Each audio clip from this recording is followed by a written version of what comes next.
Welcome to DAT Broadcasting Station, your candid source for both national and local news. I'm Johnny Hill, and in the newsroom with me today is Rose Marie Chamberlain. Rose, I understand that the major news today is the duel which will take place any minute now between Alexander Hamilton and Aaron Burr. That's correct, Johnny. The duel is to take place in Weehawken, New Jersey, early this morning. Reporter Sam Davis will give us an eyewitness account as soon as he returns from the scene of the duel. You know, Johnny, I believe this whole situation was brought about by some malicious statement made by Hamilton about Burr. You're partially correct, Rose, but I must say I believe this issue has deeper roots than the insulting remarks Hamilton made. I think the enmity between Burr and Hamilton goes back to an important election in 1791.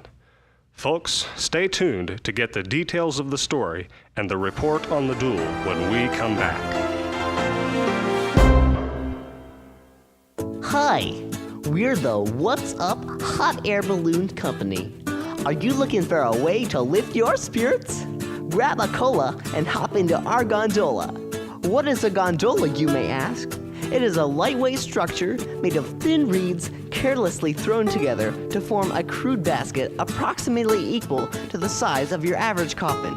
It dangles precariously from the balloon, held only by a few strands of rope that, as long as the wind does not exceed the tempestuous inflicting speeds of 2 miles per hour, and you don't happen to find yourself amongst the beautiful migration of majestic Canadian geese, you will have a 13.5% chance of staying safely aloft. The mechanism that keeps the balloon in the air was developed by a leading member of the Pyrotechnic Association of America, Mr. Bernie Singes. It features a large open flame that reaches the same internal temperature as the sun and is strategically located distressingly close to your face.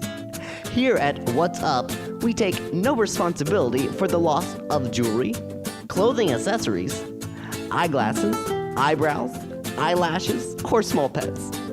While enjoying your ride, you may be exposed to severe windburn, sunburn, rope burn, and/or third-degree burns. Despite these few minute hazards that present themselves, we guarantee that as long as the sun is shining in the sky, you'll be able to see your shadow. So come on up and experience the thrill that will take you to new heights of glory. As our motto says, there is nothing to fear but fear itself, and what goes up must come down.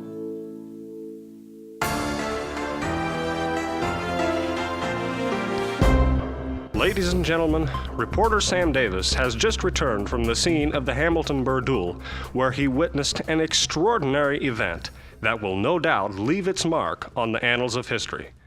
Sam, tell us what happened. Well, Johnny, I arrived on the scene just as the duel was about to begin. Hamilton and Burr, pistols in hand, were taking their positions. Now, folks, what took place next happened so quickly that I can't be quite sure of the facts. Hamilton fired first, that I'm sure of, and I believe he aimed above Burr's head. Then Burr fired, and the bullet struck Hamilton's chest. He was not killed immediately, and is still alive at this time. However, it is unlikely that he will live much longer. Sam, this is indeed a most tragic occurrence. It is sad to think that we might lose such a brilliant man as Alexander Hamilton because of a personal quarrel. Rose, what are your thoughts at this point? From what Sam has just told us, we have lost one of America's most outstanding political minds. It pains me to think that these two men had to resort to such brutal methods to settle their differences. Johnny, you mentioned something earlier about some other past events that had led to this tragedy that took place this morning. That's right. I think the first conflict between these two men was over a Senate seat in the election of 1791. The two candidates were Aaron Burr and Philip Scholier, who was Hamilton's father-in-law. Hamilton was Secretary of the Treasury at this time, and understandably supported his father-in-law. In spite of Hamilton's support, Scholier lost the election. 6 years later, however, Burr lost his Senate seat to Scholier and blamed Hamilton for tarnishing his reputation. Well, Johnny, I can see why Burr would be so upset about this. Rose, that isn't all that contributed to the feud between Hamilton and Burr. Stay tuned to hear the rest of the story when we come back. Do you dread visiting your dentist? Are you tired of experiencing painful doctor visits? Do you feel it is foolish to pay highly trained medical professionals large sums of money to inflict pain upon your body? Then you need to know about a product called nitrous oxide, commonly known as laughing gas. This product will turn your dreaded doctor visits into experiences filled with much joy and merriment. The administration of the substance is very painless. One simply has to inhale the gas from a large bag for several moments, then sit back and wait to be taken to new heights of euphoria. This procedure is guaranteed to relieve you of all your pain and all your faculties for a short period of time. So fear not the dentist chair nor the operating table. Prepare yourself with the all-new pain reliever, laughing gas. Warning. The major safety hazards of nitrous oxide come from the fact that it is a compressed liquefied gas, an asphyxiation risk, and a dissociative anesthetic. Do not inhale more than one bag at a time. Do not feed gas to kids under 8 years of age, cats, birds, fish, lions, or small poodles. Do not attempt to inhale through ears, eyes, nose, or navel, as it can result in swelling, itching, chafage, depression, constipation, vomitation, or in severe cases, death. Ask your dentist if nitrous oxide is right for you.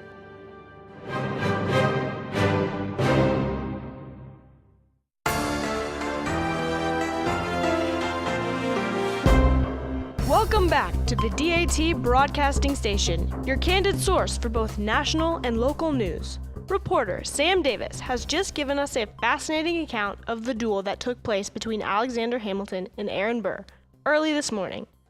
According to Sam, Hamilton fired above Burr's head, but Burr's bullet struck Hamilton a mortal wound. Johnny here has been sharing some incidents he believes may have contributed to the aversion Hamilton and Burr had for each other.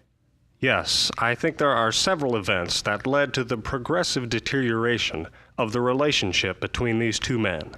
An important incident was the presidential election of 1800. The two leading candidates for this election were Thomas Jefferson and Aaron Burr. These two men actually received an equal number of votes. Because of the tie, it fell to the House of Representatives to vote on the next president.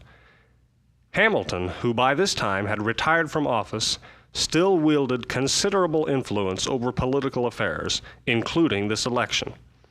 He used this influence to encourage members of the House to elect Jefferson, for which Burr was understandably incensed.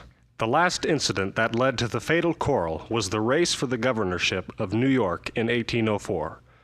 Burr lost the election to Morgan Lewis, and again blamed Hamilton for influencing voters against him. However, Hamilton's influence had waned considerably by this point, and it is doubtful that Burr really lost due to any effort on Hamilton's part. Unfortunately, Hamilton had reportedly made some slanderous remarks about Burr's character, and when Burr was informed of this, he challenged Hamilton to the fateful duel.